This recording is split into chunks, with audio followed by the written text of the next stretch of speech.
اور حضور کی مقدس آنکھوں میں آنسو بھی ساتھ ہی بہا کرتے تھے۔ میں نے وہ انداز دیکھا تو صلاح الدین ایوبی بزرگ سے کہنے لگے آپ بھی دعا کیجیے، اور خود رونے لگے اور سر سجدے میں رکھ کے رونے لگے اور عشاء سے لے کر فجر تک روئے، خوب روئے۔ صبح وہ بزرگ آئے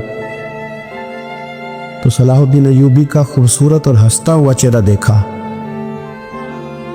کہنے لگے آپ بڑے خوش ہیں، رات تو میں نے بڑے روتے ہوئے دیکھا تھا۔ تو کہنے لگے حضور وہ جو بحری بیڑا آ رہا تھا نا وہ پانی میں ڈوب گیا ہے، اب وہ نہیں آ رہا، ابھی خبر آئی ہے تو میں بڑا خوش ہوں۔ بزرگ کہنے لگے اٹھ سینے سے لگ اور سن ایک بات، وہ بحری بیڑا پانی میں نہیں ڈوبا، وہ تیرے آنسوؤں میں ڈوب گیا ہے۔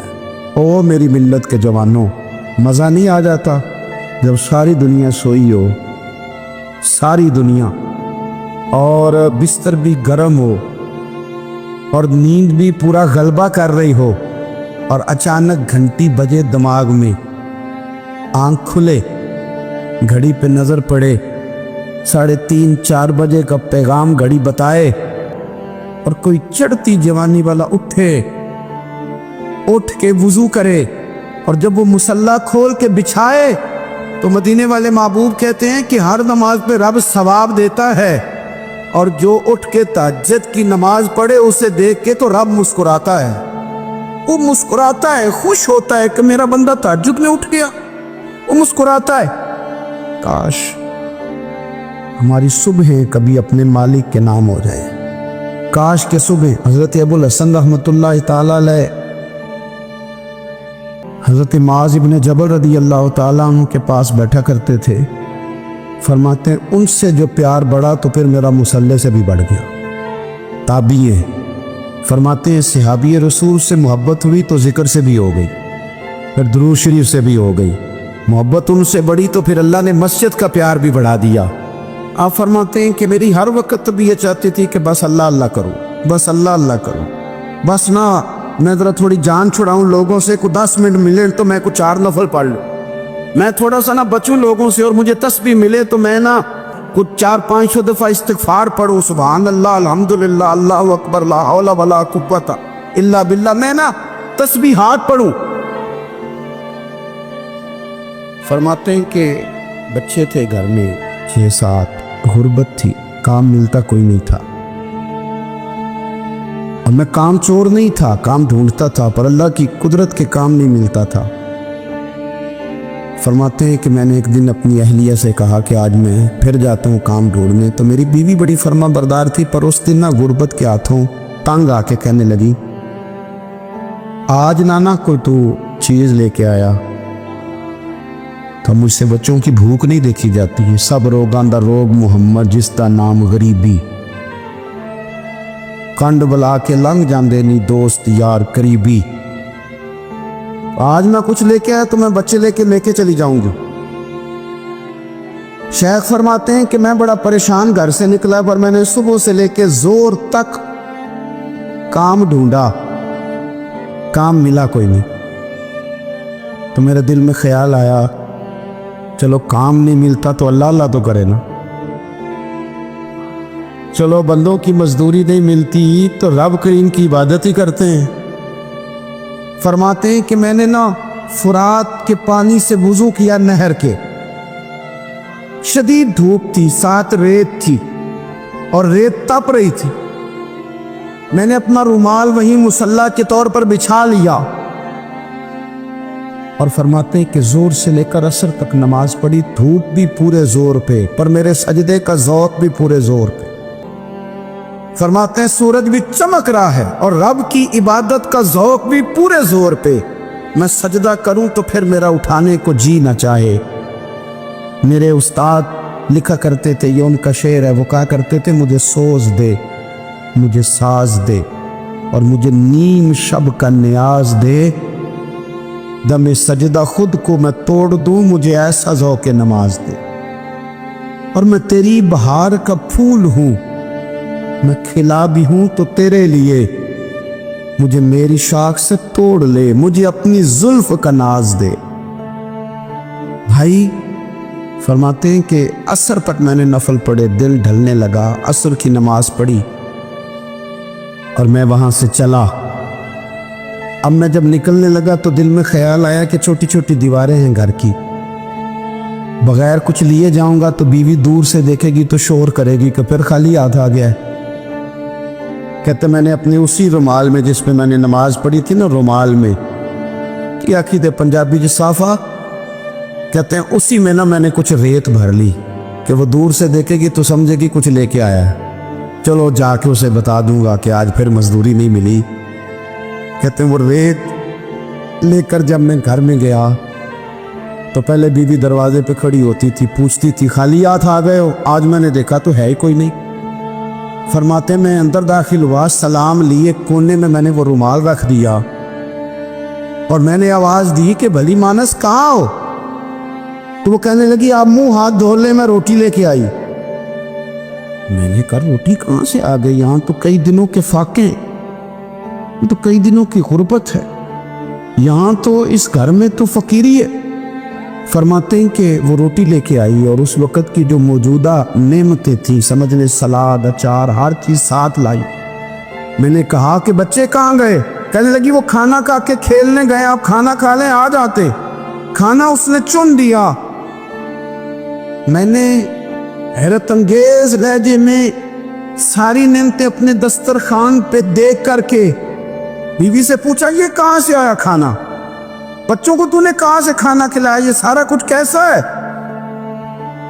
کہنے لگی پتہ نہیں آج آپ کس کریم کی مزدوری کرنے چلے گئے تھے، پتہ نہیں کس کریم کی، میرے گھر میں تو اتنی نعمتیں آئی ہیں کہ مجھ سے سنبھالی نہیں جا رہی، اتنا اناج ہے، اتنا گندم ہے، کس کریم کے دروازے آج چلے گئے تھے؟ یہ کہتے کہتے وہ اٹھی اور اٹھ کر کے کہنے لگی پہلے بڑا کچھ آیا تھا، اب کیا لے آئے ہو؟ اور جا کر کے نا اس نے وہ ریت والا رومال کھولا، کہنے لگے میں تو لے کے آیا تھا ریت، تو میرے رب نے اسے بھی سونے اور ہیرے بنا دیا تھا۔ جب آپ کی توجہ اللہ کی جانب، میرے نبی پاک صلی اللہ تعالیٰ علیہ وسلم نے فرمایا ہر چیز اپنے رب سے مانگ، ہر چیز مانگ، ہر چیز مانگ۔ یا رسول اللہ کیا کچھ؟ میرے محبوب نے فرمایا تیرے گھر میں نمک بھی ختم ہو جائے تو وہ بھی اپنے رب سے مانگا کر، تو مانگنا وہ تجھے دے گا، تو اس کی بارگاہ میں کشکول طلب دراز تو کرنا۔ اور ترمذی شریف میں عجیب لفظ ہیں، رسول کائنات نے فرمایا، رب کریم فرماتے جب میرا بندہ ہاتھ اٹھاتا ہے نا تو مجھے حیا آتی ہے کہ میں خالی کیسے لوٹا دوں اس کے۔ ایک صحابی حاضر خدمت ہوئے، عرض کی یا رسول اللہ صلی اللہ علیہ وسلم میرے گھر میں غربت رہتی ہے، کیا کروں؟ نبی پاک علیہ السلام نے فرمایا جب بھی گھر جایا کرنا گھر والوں سے سلام لیا کر، گھر والوں سے کیا کہا کر؟ السلام علیکم، جب بھی گھر جایا، یعنی گھر آیا، اب گھر والوں نے بتایا کہ ماچس کی ڈبیا تو لے آؤ، اب یہ دکان کونے پہ تھی گھر والے پہ، وہاں سے ماچس کی ڈبیا لے کے واپس گیا تو کہنے لگا السلام علیکم۔ پھر گھر والوں نے کہا ہو بتانا یاد ہی نہیں رہا، چینی بھی ختم ہو گئی ہے، تو یہ پھر گیا چینی لینے، لوٹ کے آیا تو کیا کہا؟ جب اللہ چاہتا ہے تو کہے، جب اللہ کے رسول چاہتے ہیں تو کہے۔ اس کا ترجمہ یہ ہے کہ تو کہہ، تو سلام لے، اللہ رسول چاہ رہے ہیں کہ تو سلام لے تاکہ تیرے گھر میں سلامتیاں ڈال دی جائیں۔ تو فرمایا سلام لینی ہے تو نے، اور ساتھ تو نے اس طرح کرنا ہے کہ 3 دفعہ سورۃ اخلاص کو پڑھنا ہے۔ امام قرطبی نے اس کو لکھا ہے۔ اس نے کہا حضور غربت بڑی ہے، غربت بڑی ہے تو کہ وظیفہ بتائیں؟ فرمایا جب بھی گھر جاؤ سلام لو اور 3 دفعہ سورۃ اخلاص پڑھو۔ وہ صحابی کہتے ہیں میں پکا ہو گیا۔ اب وہ کچھ دنوں کے بعد، کچھ عرصے کے بعد، کچھ مہینوں کے بعد واپس آئے تو صحابہ کرام علیہم رضوان فرماتے ہماری خواہش تھی کہ یہ کچھ بیان کرے، اب بتائے جو وظیفہ لے کے گیا تھا اس کا رزلٹ کیا نکلا؟ کہتے اس نے بڑی حیرت انگیز بات کی، حیرت انگیز عجیب انداز میں۔ کچھ لوگوں کا دل ہوتا ہے نا کہ مجھے ملے میرے پڑوسی کو نہ ملے، اور کچھ کا دل ہوتا ہے یار مجھے بھی ملا ہے اور الحمدللہ میرے پڑوسی کو ملا ہے۔ تو صحابی جب حاضر ہوئے تو صحابہ کہتے ہیں ہمیں تجسس تھا کہ یہ کچھ بتائیں، تو حضور نے فرمایا کیا حال ہے تیرا؟ کہا یا رسول اللہ کمال ہی ہو گئی ہے حضور، میں جب بھی گھر جاتا ہوں سلام لیتا ہوں اور 3 دفعہ سورۃ اخلاص پڑھتا ہوں، میں تو امیر ہو ہی گیا ہوں، میرے تو ہمسائے بھی امیر ہو گئے۔ کتنا پیارا ہے یہ جملہ، کتنا حسن ہے۔ اتنا اچھا لفظ کسی اور کے پاس ہے ہی نہیں جو الفاظ ہمیں ہمارے رسول نے عطا فرمایا. اس کو اپنائیے، اس کو اپنائیے. یہ الگ بات ہے کہ لوگ مطلب کے لیے سلوٹ کر لیتے ہیں بڑا سارا، لیکن مطلب کے لیے نہیں. جس کو جانے اس سے بھی سلام لیں، جس مسلمان کو نہیں جانتے اس سے بھی. تو نبی پاک نے ہمیں مسنون دعائیں سکھائیں. رات کو جب سونے لگے اللہ کے رسول صلی اللہ علیہ وسلم نے ہمیں دعا سکھائی. حضور نے فرمایا جب سونے لگو تو مسلم شریف میں فرمایا تم نے یہ دعا پڑھنی، اللہم باسمک اموت و احیا. تم نے کہنا اے اللہ میں تیرے نام پر مرتا ہوں اور تیرے نام پر جیتا ہوں. نبی پاک صلی اللہ علیہ وسلم نے ایک حدیث میں فرمایا کہ یہ جو نیند ہے نا یہ موت کی چھوٹی بہن ہے، یہ موت کا ایک حصہ ہے. جس طرح انسان سو جائے تو کوئی خبر نہیں ہوتی کیا ہو رہا ہے، بالکل وہ اٹھا ہے تو اس نے کہا ہو یہ کیا ہوا. سو جاتا ہے نا آدمی، اسے خبر نہیں ہوتی. اوہو میں نے تو 11 بجے اٹھنا تھا، یہ تو 3 بج گئے. اب اسے خبر نہ رہی. سوتے ہوئے لوگ چوری کر لیتے ہیں، بلکہ اس طرح بھی ہوتا ہے کہ آدمی نے گکھڑ اترنا تھا، وہ پنڈی سے آ رہا تھا لیکن وہ سویا ہوا تھا. آنکھ تب کھلی جب کاموں کی آ گیا تھا. اب اس کا اس پر زور ہے تو فرمایا کیا پتا اب تو کھل گئی کاموں کی، جا کے لاہور جا کے کسی جگہ پہنچ کے تو یہ بھی ممکن ہے کہ کھلے ہی نہ. نیند ہی موت کا سبب بن جائے تو تو کہہ کے سو کہ یا اللہ تیرے نام پہ سو رہا ہوں. اللہ کس نام پہ سو رہا ہوں یار؟ اگر ہم ان دعاؤں کا حسن سمجھے مت، اللہم باسمک اموت و احیا، یا اللہ میں تیرے نام پہ سوتا ہوں اور تیرے نام پر اٹھتا ہوں. گویا کہہ رہا یا اللہ میری نیند بھی تیرے فضل سے ہی ہے، اور اگر آنکھ کھل جائے تو وہ بھی تیرے فضل سے. کتنا اعلیٰ نبی پاک علیہ السلام نے انداز سکھایا. اور پھر بخاری شریف میں حدیث موجود ہے، فرمایا جب اٹھو تو کہو الحمدللہ الذی احیانا بعد ما اماتنا والیہ النشور. فرمایا جب تم سو کے اٹھو تو پھر کہو اے اللہ ساری تعریفیں تیرے لیے، تمام تعریفیں جس نے ہمیں موت کے بعد حیات دی. موت کے بعد فرمایا احیانا بعد ما اماتنا، ہمیں مرنے کے بعد گویا اللہ کا شکر ادا کر کے آنکھ کھل گئی. دیکھیں کس طرح اسلام مسلمان کو اللہ کے ساتھ جوڑتا ہے. فرمایا شکر کر، آنکھ کھل گئی. کہ یا اللہ تیرا شکر ہے تو نے موت کے بعد ہمیں دوبارہ حیات عطا فرمائی، یہ شکر ادا کرو. گویا تم یہ نہ کہنا کہ میں اٹھ گیا ہوں تو میرا کمال ہے، یہ نہ سمجھنا میں اٹھ گیا ہوں تو میں بڑا پابند ہوں، جب میں ارادہ کر لوں کہ میں نے 11 بجے اٹھنا ہے تو پھر میں اٹھ جاتا ہوں. یہ نہ کہنا کہ یہ الارم بڑا اچھا ہے، یہ مجھے اٹھا لیتا ہے. ذہن کے اندر خیال کر کہ نیند تو موت کی طرح تھی، یہ جو میں اٹھ گیا ہوں تو اپنے رب کے فضل سے اٹھتا ہوں. جو میں اٹھ گیا ہوں، جو ابھی اٹھے وہ تو بول دینا کم از کم کہ میں اپنے رب کے فضل سے اٹھ گیا. تو دعا سکھائی. پھر دیکھیے نبی پاک صلی اللہ علیہ وسلم نے فرمایا جب تم بیت الخلاء میں جاتے ہو نا، واش روم میں جاتے ہو تو گندی چیزیں ہوتی ہیں، وہاں شیطان ہوتے ہیں، جنات ہوتے، یہ گندگی پہ ہوتے.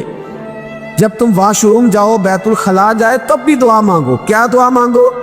وہ دعا بھی نبی پاک صلی اللہ علیہ وسلم نے ہمیں تعلیم فرمائی اور بخاری میں ہے. کہا پڑھا کرو اللہم انی اعوذ بک من الخبث والخبائث. کہو اے اللہ ناپاک چیزوں سے میں تیری پناہ مانگتا ہوں، وہ نر ہوں یا مادہ ہوں. اللہ میں تیری پناہ مانگ. واش روم کے اندر بہت ساری بری چیزیں ہوتی. جوان میری بات پر توجہ فرمائیں، وہاں بہت ساری گندی چیزیں ہوتی. انسان کئی دفعہ واش روم میں جاتا ہے، اسے وسوسے زیادہ آتے ہیں. یہ نوٹ کریں میری بات. اصل میں نا ہم پاٹ ڈھونڈ رہے ہیں علاج اپنی بیماریوں کا، حالانکہ علاج تو سارا مدینے والے رسول کے پاس موجود ہے، محبوب کے پاس ساری دوائیاں ہیں.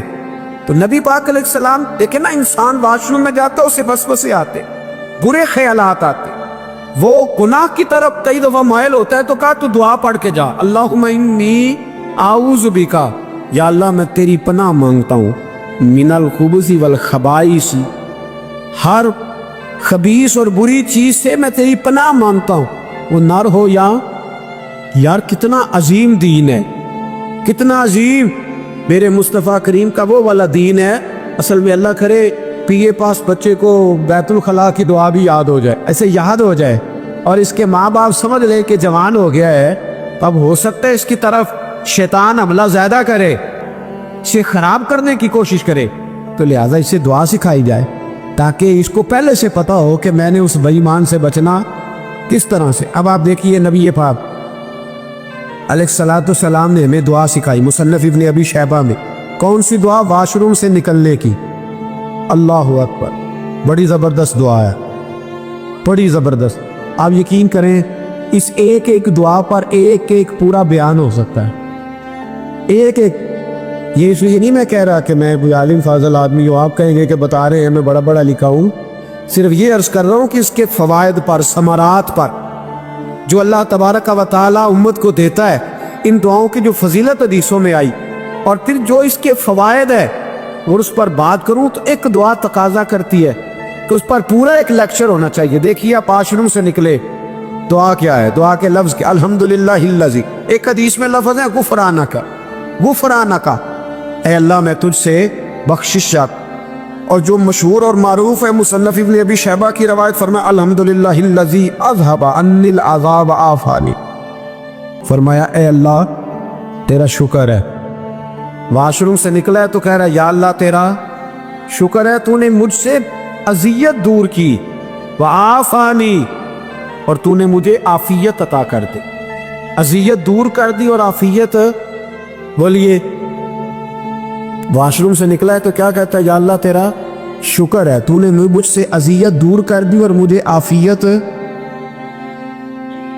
ڈاکٹر، حکیم، ہومیوپیتھک ایک چیز پر متفق کم ہوتے ہیں، پتہ ہے نا آپ کو، لیکن اس بات پر سب کا اتفاق ہے کہ اگر کسی کو قبض ہو جائے نا تو شاید 70 یا 72 بیماریاں لگ جاتی ہیں اس کو۔ اور جب آدمی کو قبض ہوتی ہے نا، پیٹ کے اندر فضلہ جم جاتا ہے، خارج نہیں ہوتا، اس کو اعصاب کی بیماری ہوتی، اس کے ذہن پر اثر ہوتا ہے اس چیز کا۔ آپ یہ مت سمجھے کہ کھانا کھانا یہ کمال ہے، اللہ نے یہ بھی نعمت بنائی ہے کہ کھانا جب خارج ہوتا ہے تو وہ بھی اللہ کا بہت بڑا احسان ہے۔ تو فرمایا تو سمجھا ہی نہیں، اگر تجھے قبض ہو جاتی، تیرے پیٹ کے اندر وہ چیز جم جاتی، تیرے لیے کتنی تکلیف کا باعث تھی۔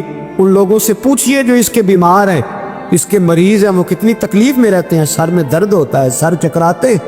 ایک بہت بڑا روڈ ایکسیڈنٹ ہوا تو ڈرائیور سے لوگوں نے پوچھا کہ مسئلہ کیا ہے، تو کہنے لگا میں قبض کا مریض ہوں، تو میں کھانا کھا لیتا ہوں تو میرے ذہن پر وہ اس قدر زیادہ گیس کا غلبہ ہوتا ہے کہ میں سخت تکلیف میں ہوں۔ نبی پاک علیہ الصلوۃ والسلام نے ہمیں سمجھایا اور بتایا کہ سمجھ لو یارو، کھانا کھانے کی نعمت تو اللہ نے تمہیں عطا فرمائی ہے، لیکن کھانا کھانے کے بعد اس کا اخراج بھی اللہ کی بہت بڑی نعمت ہے، تو اللہ کا شکر ادا کرو۔ پھر جب آپ گھر سے نکلیں گے تو بھی اس کی دعا ارشاد فرمائی، بسم اللہ توکلت علی اللہ، اللہ کے نام سے گھر سے نکلتا ہوں اور میں نے بھروسہ بھی اللہ کے نام پہ کی۔ جب گھر سے نکلیں تو کس کے نام پہ بھروسہ کریں؟ بولیے حضرت رابعہ بصریہ رحمت اللہ علیہا، آپ تشریف لے گئیں حج کرنے، جس دن واپس آئی اپنا اونٹ کہہ گئی جاتی دفعہ، کہنے لگی اللہ میں تیرے حوالے کر کے جا رہی ہوں، اور بسم اللہ توکلت علی اللہ، بھروسہ بھی تیری ذات پہ۔ جس دن واپس آئی نا اسی دن کسی نے بتایا کہ اماں آج تیرا اونٹ مر گیا ہے، تو اونٹ کے سرانے کھڑی ہو کے کہنے لگی مولا میں تو تیرے نام پہ، تیرے پہ بھروسہ کر کے گئی تھی، تیرے حوالے، میں تو تیرے گھر گئی تھی۔ تو لوگ کہتے ہیں اماں کے منہ سے لفظ نکلے تو اونٹ زندہ ہو کے کھڑا ہو گیا، کھڑا ہو گیا ہو۔ تو اماں کہنے لگی نہیں تمہیں غلطی لگی ہے، مرا ہی نہیں تھا، پہلے سے موجود تھا، وہ اپنی کرامت بھی نہیں ظاہر ہونے دی۔ تو بھائی گھر سے نکلے تو کس لفظ پر کہ یا اللہ میں تیرے بھروسے پہ نکل رہا ہوں، میں اس کے دو فائدے ہوں گے، ایک تو آپ اللہ کی امان میں جا رہے ہیں، اللہ کی امان میں آ رہے ہیں، اور دوسرا جس گھر کو آپ چھوڑ کے جا رہے ہیں اسے بھی اللہ کی امان میں دے کے جا۔ تو کتنا لذت والی دعا ہے جو نبی کریم علیہ السلام نے ہمیں سکھائی۔ اب ذرا حدیث سنیں خوش ہو کے، دیکھیں حضور نے دعا سکھائی، فرمایا جب دیکھ لو نا کسی کو ہنستا ہوا، کیا کرتا ہوا؟ ماشاءاللہ، آپ تو ہنسنے لگے۔ جب کسی کو ہنستا ہوا دیکھو تو کہا کرو اضحک اللہ سنک، یہ دعا، یہ بخاری ہے، فرمایا دعا مانگا کرو جب کسی مومن کو ہنستے ہوئے دیکھو تو دعا مانگو اضحک اللہ سنک، اللہ تجھے ہنستا ہی رکھے۔ اللہ تجھے بولیے جل نہ جایا کرو کہ میں پریشان ہوں تو یہ ہنس کیوں رہا ہے، جھلا نہ کرو بلکہ کیا کہا کرو اللہ تجھے ہنستا رکھے، اللہ تجھے۔ نبی پاک صلی اللہ تعالیٰ علیہ وآلہ وسلم نے فرمایا، ترمذی میں حضرت اسامہ بن زید رضی اللہ تعالیٰ عنہ سے حدیث مروی ہے، حضور نے فرمایا جس نے کسی کے ساتھ احسان کیا اور جس پر احسان کیا، اگر اس نے یہ دعا پڑھ دی نا جزاک اللہ خیرا، تو فرمایا اس نے اللہ کی بھی پوری حمد کر دی اور محسن کا صحیح شکریہ بھی ادا کر دیا۔